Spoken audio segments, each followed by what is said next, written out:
benefits of this strategy are quite large.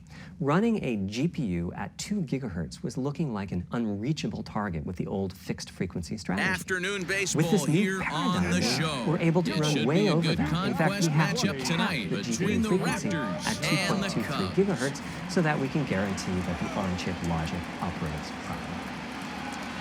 36 CUs at 2.23 gigahertz is 10.3 teraflops. And we expect the GPU to spend most of its Stepping into the box, Trey Turner. He will lead this one off today. Similarly, running the CPU at 3 gigahertz was causing headaches with the old strategy. But now we can run it as high as 3.5. Here's the nothing In fact, and nothing it pitch. spends most Swung of on its and hit time pretty well out to deep left field. That And doesn't that'll mean hit off all the games ivy will be out running there. at 2.23 gigahertz and 3.5 Not in gigahertz. time, and When he's that in there with a worst-case double. game arrives, it will run at a lower clock speed, but not too much lower. To reduce power by 10%, it only takes a couple of percent reduction. So I'd expect any downclocking to be pretty minimal. All things considered, the change to a variable frequency approach will show significant gains for PlayStation. Swings and sends it in The the air out final to of left our 3 center. principles was about finding new dreams. It's important for us on the hardware will team range to to find his left new as he ways tracks to this one expand down in or left deepen center games. for the first And down. that's what led us to a focus Now on at the plate, Charlie Blackmon. As players, we experience the game through the visuals, through audio, and through the feedback we receive from the controller, such as rumble or haptic. He's set. Here it Personally, comes. I feel a game Hit is out just towards dead second. without audio. Scooped up. Visuals are, And of there's course, out number important, 2. but the impact of audio is huge as well. At the same time, the audio team on Into the the game box, project has Aaron to do a lot Judge. with the Great rhythm. chance to For example, drive in a on run here PlayStation in the 4, early there's going. fierce competition for the Jaguars' games. Audio typically Ready with the ends up first getting pitch. just a Here it fraction comes. of the quarter. Oh, and he misses That's it. not But much of a pulled in at the hot computational corner, resource, and that particularly ends the when you inning. consider that the visuals run at 30 or 60 frames a second, but audio processing needs to happen at almost 200 times a second. Now at the plate, Wilson So, Contreras. it's been He'll tough lead things going off here in the forward bottom progress half of on the audio first. with PlayStation 4, Pitch on the particularly way. when PlayStation 3 was such a beast when it came to audio.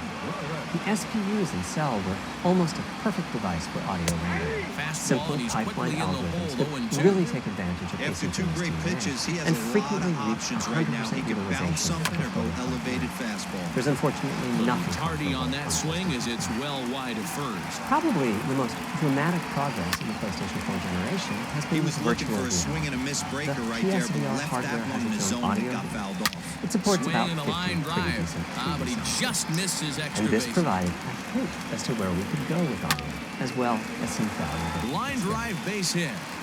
Not to oversimplify, threw but first here and were our hustling for goals for second. audio on PlayStation 4. The And first the Cubs goal could be is onto great something audio for here. It's a everyone, leadoff not double. just VR users or soundbar owners or headphone users. So That here's meant Albert audio had to Almora be part of the next. console. As the first Couldn't pitch to him is override. swung on and missed for strike The one. second goal was to support hundreds of sound sources. We didn't Chased want out of the developers zone to there, have and to he's pick and down choose 2 strikes. what sounds would get through the effects and which wouldn't. We wanted every sound in the game And a check dimensional. swing. Did he go around? And finally, No, we wanted says to the first really base take on umpire. It's the ball challenges one. of presence and Almora locality. with an even count, Now, 2 and when we 2. say presence, we mean You'd the love for him feeling to that offer you're it that one, actually but the there. execution You've entered was the flawless. game. Nice curveball that It's not, of starts course, in the something we zone thought we could and perfectly breaks achieve. just out. The idea Just a was great that if we take by the stopped batter. using just a rain sound and instead used Another try lots at of 3D 2-2. audio sources for raindrops Line hitting the towards ground, center field. all sorts of locations around you, then at McCutcheon some point is your right brain there, will one take a down. leap and you begin to have this feeling of a real presence inside the virtual Runner in world. scoring position at second This has with the one away. capacity to And affect that'll your bring up Chris appreciation of the Bryant. game, but just From the like stretch. music in a game. And that's by him. The It's concept 0-1. of locality They is love the simple. confidence It's just in your that sense pitch of right where the there, audio going is coming right from. after one To of the the right better of you, hitters on the behind you, team. or behind you. Not afraid This to can execute. immerse you further in the game, and it can Now also a ball directly swung on and advance heading for the the game. stands in right, and that'll To move use the count Dead to Space 1 and as 2 an now. example, I know, Rolled old slowly school. down the third You're fighting baseline. enemies in fairly that's the dark, second spooky out. locations. Back in the day, if you played the So game using the striding TV forward speakers, now, you could tell that there was Javier one Baez. last First enemy opportunity growling for him and here down, with the leadoff but it was man still difficult to standing tell at quite second. where the 2 gone enemy now. was. And With he'll step headphones, on you the could tell bag that the himself, enemy and was the inning somewhere on is the right, over. which let you deduce, if you couldn't see it, that it must be somewhere Here's the behind. third baseman, and Josh Donaldson, as it'll But be with 5, 3D audio 6, with and good 7 locality, due up the to idea kick off the is you know second the inning. enemy is precisely there, and you turn From the stretch, and you here's the take it out. pitch.